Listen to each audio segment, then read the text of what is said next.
बैठे, मैंने बहुत सारे अतिथि देखे, चौधरी साहब बैठे हैं, डॉक्टर साहब बैठे हैं।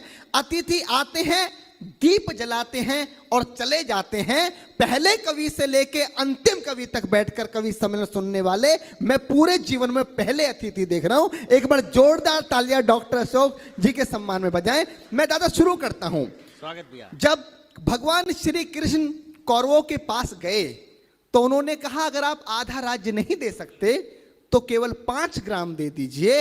और इतना बड़ा हस्तिनापुर का साम्राज्य है, 5 गांव देना कोई बड़ी बात नहीं है। मैं 5 गांवों पर पांडवों को मना लूंगा और इस भीषण विध्वंस को दुर्योधन टाला जा सकता है। पर दुर्योधन ने भगवान श्री कृष्ण को अपमानित करके भगा दिया और बोल दिया कि ग्वाले यहां से भाग जा और उन 5 व्यक्तियों को बता देना कि बिना युद्ध के मैं सुई की नोक बराबर भी जमीन नहीं दूंगा। भगवान ने युधिष्ठिर से आके कहा कि अब तुम्हारे सामने युद्ध ही शेष है, वरना तुम्हारे पास कुछ नहीं बचता। और यहां से पंक्तियां जन्म लेती है। कुरुक्षेत्र का मैदान है, एक तरफ कौरवों की सेना है कमल, एक तरफ पांडवों की सेना है। यहां से कविता जन्म लेती है कि तलवार धनुष। मैं भी बहुत लंबे समय बाद डॉक्टर साहब ये कविता पढ़ रहा हूं। जहां आपका मन करे भैया वहां पर आपका स्नेह प्यार मुझे मिले। मैं भैया शुरू करता हूं। बहुत अच्छे भैया। कि तलवार धनुष और पैदल सैनिक कुरुक्षेत्र में खड़े हुए। एक बिंब बनाता हूं, चित्र बनाता हूं कि तलवार धनुष और पैदल सैनिक कुरुक्षेत्र में खड़े हुए, रक्त पिपासु महारथी एक दूसरे सम्मुख अड़े हुए।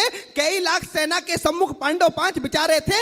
एक तरफ थे योद्धा सब, एक तरफ समय के मारे थे। महासमर की प्रतीक्षा में, महासमर की प्रतीक्षा में सारे ताक रहे थे जी। और पार्थ के रथ को स्वयं केशव हाँक रहे थे जी। बहुत बस इतना आपका प्रेम मिलेगा तो मेरा काम चल जाएगा, क्योंकि जो बड़ी कविता होती है वो तालियों की मोहताज नहीं होती। कि और पार्थ के रथ को स्वयं केशव हाँक रहे थे जी। रणभूमि के सभी नजारे देखने में कुछ खास लगे। माधव ने अर्जुन को देखा, अर्जुन उन्हें उदास लगे। कुरुक्षेत्र का महासमर एक पल में तभी सजा डाला। 5 जन्य उठा कृष्ण ने मुख से लगा बजा डाला। हुआ शंखनाद जैसे ही सबका गर्जन शुरू हुआ। रक्त बिखरना हुआ शुरू और सबका मर्दन शुरू हुआ। कहा कृष्ण ने उठ पार्थ, कहा कृष्ण ने उठ पार्थ और एक आंख को मीच जरा, गांडी पर रख बाणों को, पृथ्वी को खींच जरा। और आज दिखा दे रणभूमि में, आज दिखा दे रणभूमि में योद्धा की तासीर। यहाँ इस धरती पर कोई नहीं अर्जुन के जैसा वीर। यहाँ इस धरती पर कोई नहीं अर्जुन के जैसा वीर। यहाँ सुनी बात माधव की तो अर्जुन का चेहरा उतर गया। सुनी बात माधव की तो अर्जुन का चेहरा उतर गया। एक धनुर्धारी की विद्या मानो चूहा उतर गया। बोले पार्थ सुनो कान्हा, बोले पार्थ सुनो कान्हा, जितने ये सम्मुख खड़े हुए हैं हम तो इनसे सीख सीख कर सारे भाई बड़े हुए हैं। इधर खड़े बाबा भीष्म ने मुझको गोद खिलाया है। गुरु द्रोण ने धनुष बाण का सारा ज्ञान सिखाया है। सभी भाई पर प्यार लुटाया कुंती मात हमारी ने, कमी कोई नहीं छोड़ी थी प्रभु माता गांधारी ने। ये जितने गुरुजन खड़े हुए हैं सभी पूजने लायक हैं। माना दुर्योधन दुशासन थोड़े से नालायक हैं। मैं अपराध क्षमा करता हूं, अरे मैं अपराध क्षमा करता हूं। बेशक हम ही छोटे हैं, ये जैसे भी हैं आखिर माधव सब ताऊ के बेटे हैं। बहुत बहुत आभार कि जैसे भी हैं, बहुत बड़ा डॉक्टर साहब कि जैसे भी हैं आखिर माधव सब ताऊ के बेटे हैं। और छोटे से भूभाग की खातिर हिंसक नहीं बनूंगा मैं। इंद्रप्रस्थ के इतने बड़े राज्य को एक धर्म से भटका हुआ योद्धा अर्जुन एक जमीन का टुकड़ा बताता है और भगवान से कहता है कि छोटे से भूभाग की खातिर हिंसक नहीं बनूंगा मैं।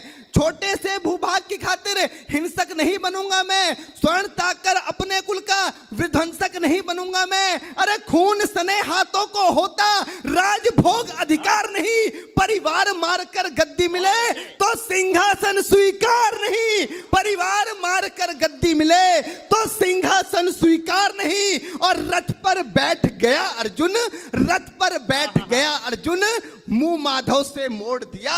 रथ पर बैठ गया अर्जुन, मुंह माधव से मोड़ दिया। आंखों में आंसू भरकर गांडीव हाथ से छोड़ दिया। बहुत जिंदाबाद दिया। आंखों में आंसू भरकर गांडीव हाथ से छोड़ दिया। गांडीव हाथ से जब छूटा माधव भी कुछ अकुलाए थे। भगवान ने सोचा कि इसने तो बेइज्जती करा दी, इससे अच्छा तो मैं शंखनाद नहीं करता। पर भगवान अपनी बेइज्जती कभी स्वीकार नहीं करते कि गांडीव हाथ से जब छूटा माधव भी कुछ अकुलाए थे, शिष्य पार्थ पर गर्व हुआ, मन ही मन हर्षाए थे। भगवान ने सोचा इसका सब कुछ जा रहा है, लेकिन यह भी परिवार की बात कर रहा है, संस्कार की बात कर रहा है, तो कहीं ना कहीं मेरे संस्कार हैं कि गांडीव हाथ से जब छूटा, माधव भी कुछ अकुलाए थे, शिष्य पार्थ पर गर्व हुआ, मन ही मन मुस्काए थे। मन में सोच लिया अर्जुन की बुद्धि ना सड़ने दूंगा, समर भूमि में पार्थ को कमजोर नहीं पड़ने दूंगा। धर्म बचाने की खातिर एक नव अभियान शुरू हुआ। उसके बाद जगत गुरु का गीता ज्ञान शुरू हुआ। उसके बाद जगत गुरु का गीता ज्ञान शुरू हुआ। एक नजर में, एक नजर में, एक नजर में, एक नजर में रणभूमि के कण-कण डोल गए माधव। टकटकी बांधकर देखा अर्जुन, एकदम बोल गए माधव, पार्थ मुझे पहले बतलाते, ए पार्थ मुझे पहले बतलाते, मैं संवाद नहीं करता।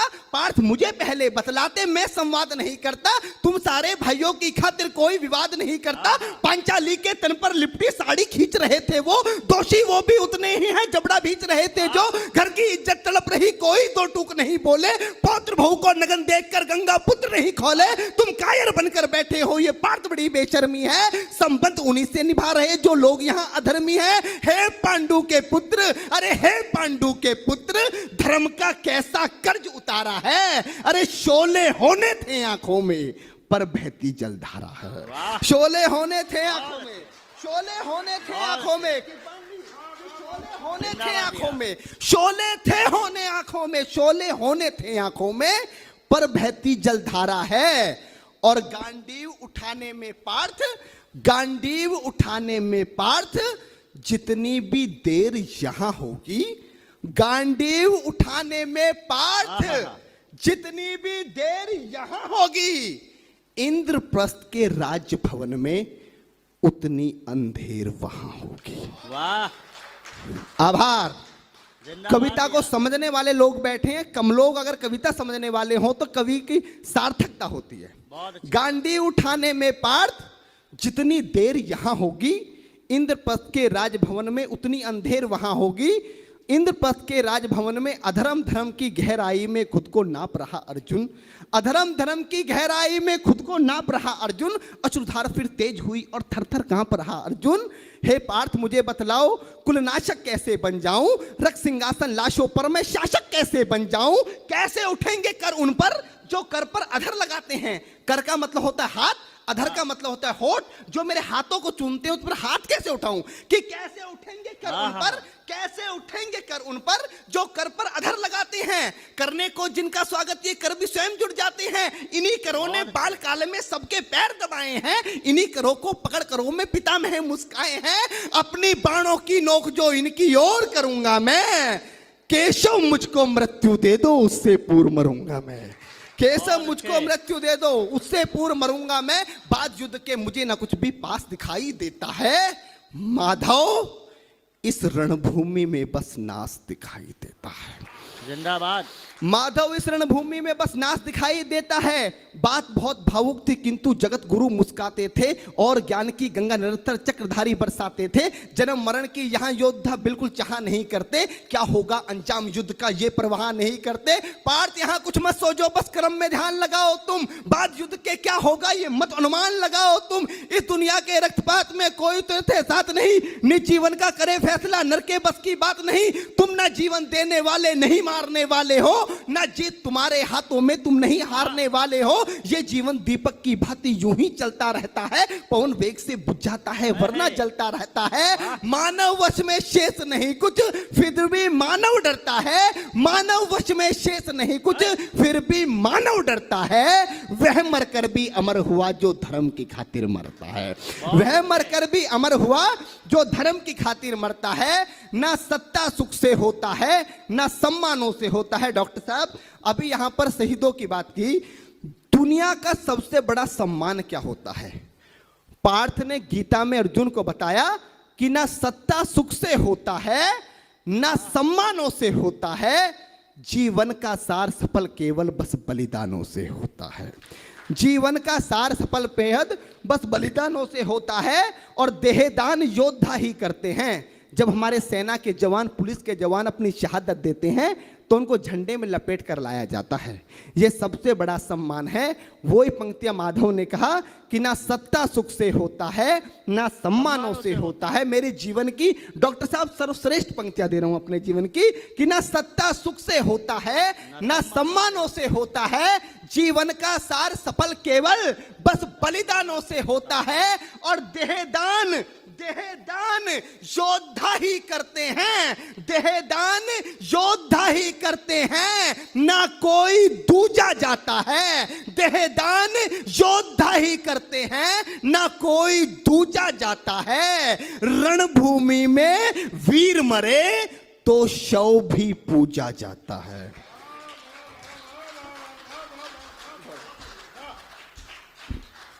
देहदान योद्धा ही करते हैं, ना कोई दूजा जाता है। रणभूमि में वीर मरे तो शव भी पूजा जाता है। और योद्धा की प्रवृत्ति जैसे खोटे शस्त्र बदलती है।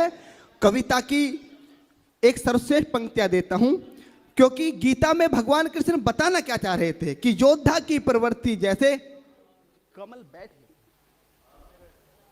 कि योद्धा की प्रवृत्ति जैसे खोटे शस्त्र बदलती है। पंक्ति पर आपका ध्यान चाहूंगा कि योद्धा की प्रवृत्ति जैसे खोटे शस्त्र बदलती है, वैसे मानव की दिव्य आत्मा दैहिक वस्त्र बदलती है। बहुत अच्छी बात, बहुत बढ़िया। वैसे मानव की दिव्य आत्मा दैहिक वस्त्र बदलती है। ये मान और सम्मान बताओ, जीवन के अपमान बताओ। उसके बाद अर्जुन कहता है कि ये मान और सम्मान बताओ, जीवन के अपमान बताओ। जीवन मृत्यु क्या है माधव, रण में जीवन दान बताओ। काम क्रोध की बात कही तो मुझको उत्तम काम बताओ। अरे खुद को ईश्वर कहते हो तो जल्दी अपना नाम बताओ।